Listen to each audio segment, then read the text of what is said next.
Thank you, Mr. Speaker. On a point of order, everyone in this House knows what an honour it is to represent our country.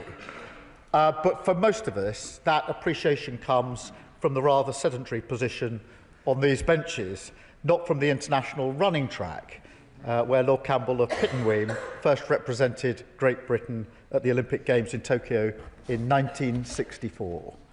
He remained quick on his feet, Mr. Speaker, as a barrister before becoming an MP, where I'm told he made the most of his talents by sprinting door to door whilst canvassing. Ultimately, of course, he became a respected voice on foreign and defence affairs, becoming leader of the Liberal Democrats. This was despite many overtures from one of my predecessors, his old Glasgow University friend, John Smith, to join the Labour Party as a young man. No, Ming, as many came to know him, was determined and he knew his own mind. And he was authoritative on the subjects that he was passionate about. So it was no wonder that he had the respect and admiration of colleagues across the House, who recognised his wisdom and unfailing kindness. Over 28 years of service as a member of this Parliament. Today we remember his commitment to Scotland, in particular, of course, to Fife, championing its industries, from fishing to, in his case, flying, as well as becoming Chancellor of St Andrews University, where he spoke of his joy at meeting students and young people full of hope for the future, a future he had done so much to shape. Mr. Speaker, it was a full life, well lived, alongside Elspeth, his beloved wife of more than 50 years. We are all enriched by his sense of duty and commitment to this country. He stands in the finest traditions of this House. And so, Mr. Speaker, it is a privilege, on behalf of these benches, to pay tribute to the Flying Scotsman. May he rest in peace. Point of order, Campbell.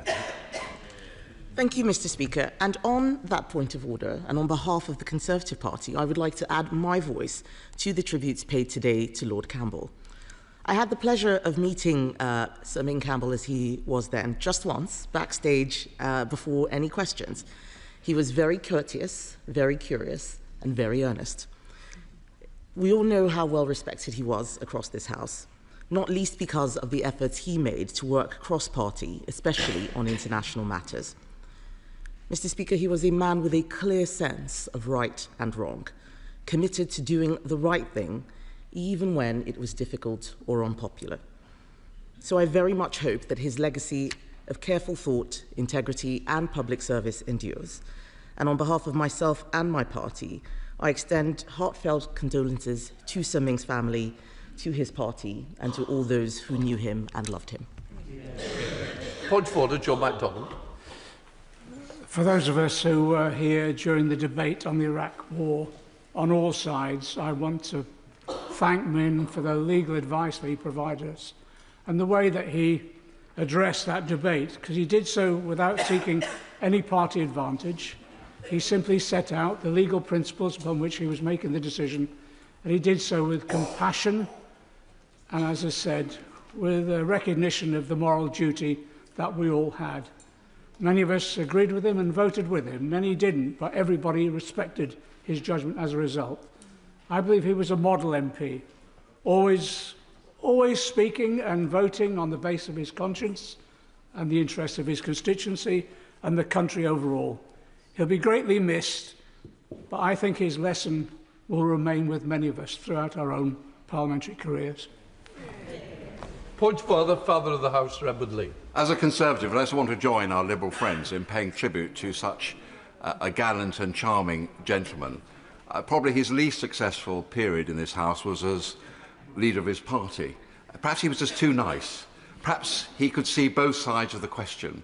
But what a great man and what a great foreign affairs spokesman. And I want to follow the honourable gentleman who's just spoken, because that whole episode of the Iraq War was so difficult for us in this House, and particularly those of us who broke with our party to oppose the Iraq War. And he gave us the leadership. He gave us that rigour, and he's been proved right on that. Of course, there are no prizes for being proved right, but history will prove him right. Point of order, Wendy Chamberlain. Thank you, Mr Speaker. On a point of order, I stand here both as a friend of Ming's but also as the current representative of his seat. I know how much he felt the privilege of being elected to this House for 28 years as the representative for North East Fife, and I also know the very high regard in which he was held in the constituency.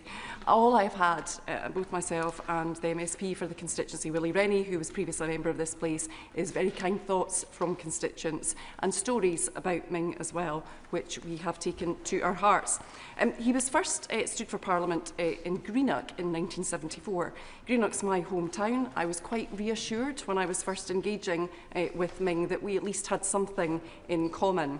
And I think it was right what the Prime Minister said, that he had the opportunity to switch to other parties, but he chose not to. And although he first stood in 1974, it took until 1987 that he was elected in North East Fife, and shows the spirit and determination that he had as an individual, but also in the work that he did to build the constituency and build the local party there. And I've had lots of thoughts from the local party too, and one of them I thought would be worth sharing with the House, which was shortly after his election, which was a close contest against the sitting Conservative MP, they decided to take a celebratory boat trip out to the Isle of May to see the puffins. Unfortunately, the boat broke down on the way.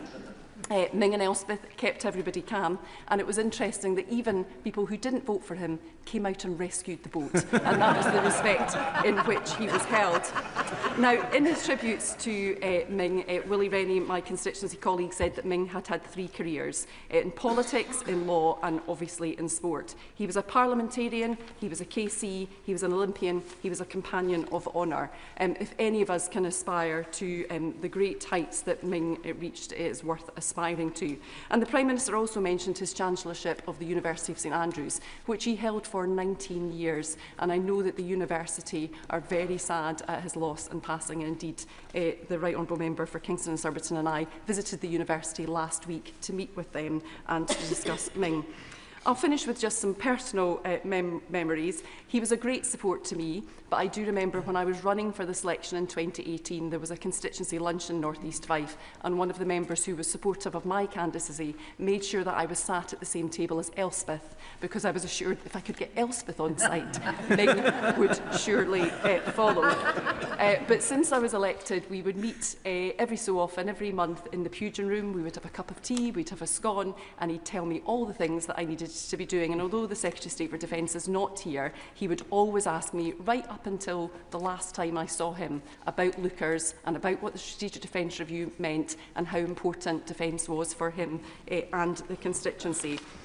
There's no doubt that the loss of Elspeth was devastating, and he was never quite the same since. I think everybody would accept that when you saw him here. But really, up until those last weeks, he, although very frail, was absolutely still there, and we had many great conversations. I saw him just the week before he died, and it did feel like a goodbye conversation. I know that he will be much, much missed across this House, and I'm very grateful to all the tributes that have been paid to him. Thank you.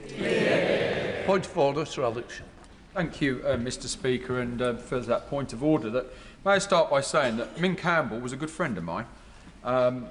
There's a body called the NATO Parliamentary Assembly, which hasn't been mentioned yet today, and for over 30 years Ming Campbell was a member of the Parliamentary Assembly, indeed only really pausing when he had become leader of the Liberal Democrats. And when I joined that body in 2015, it becomes apparent almost immediately of the respect that Ming Campbell was held with across the entire alliance, indeed with so many partner countries almost across the world. It didn't matter if we were meeting presidents, prime ministers or even royal families. Ming would come into the room and greet the King of Spain maybe in the same way he would greet somebody in the tea room, and that respect shone through.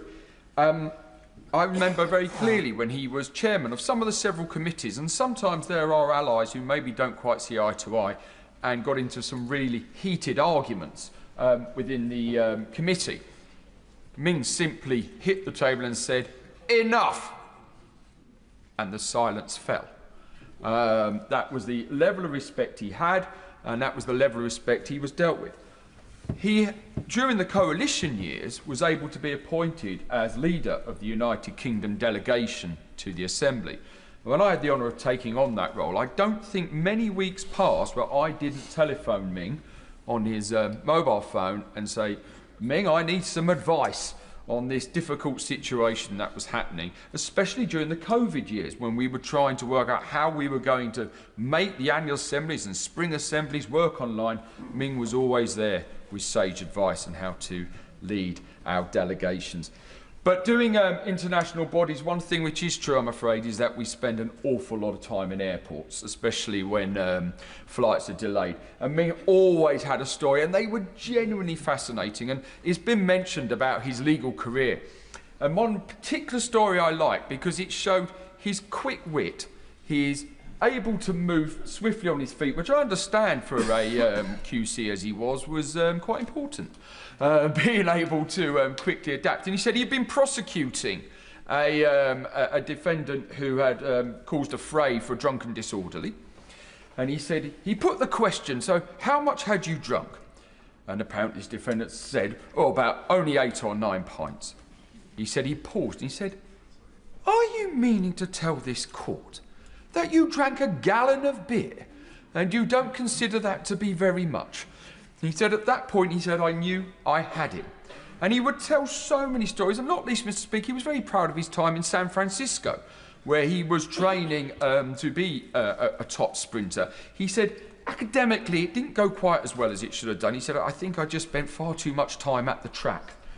Mr. Speaker, he was enormously respected across the world, as I've said. He was a great friend to me. He was a great sage. His politics were clear, but his party allegiances didn't matter when it came to important roles of state and the intellectual rigour that had to be brought to some of these important issues. Mr. Speaker, I will miss him. I know a great number of people in this House will miss him. He truly was a giant of British politics. Point of order, Stephen Gathens. Mr. Speaker, I had the distinction of succeeding Ming Campbell in this place, and whereas he probably wasn't unhappy that I'm not his current successor, he spoke so highly of his current successor, I have to say how highly I thought of him. But more importantly than that, I've heard so many nice stories today about his role globally, but I'm sure as a member for North East Fife has already reflected so beautifully. He was so highly regarded locally. And when I took over from him, it was difficult to go to any of one of the 99 communities in his constituency where there was not a story or there wasn't somebody that was helped. Also, as a colleague at the University of St Andrews, he was an outstanding Chancellor and colleague. So I wanted to pay a tribute, somebody that I may not have agreed with, but when we have that precious commitment, the precious relationship between constituency and Member of Parliament, no one better replicated that in his day-to-day work. And I wanted to pay tribute to a European, an internationalist, but more than that, an outstanding local representative. Yeah. Point of order, Tim Farron. Thank you, Mr. Speaker. On a point of order, I would wish to add my words of tribute to my friend Ming Campbell, who had an impact on me long before I met him. 1987 was the first general election I was active in, and no offence to any Liberal MP at the time, and there's none of them here present, very impressed. Ming Campbell struck me as not being like other Liberal MPs. He looked like he could actually run the country and had a gravitas.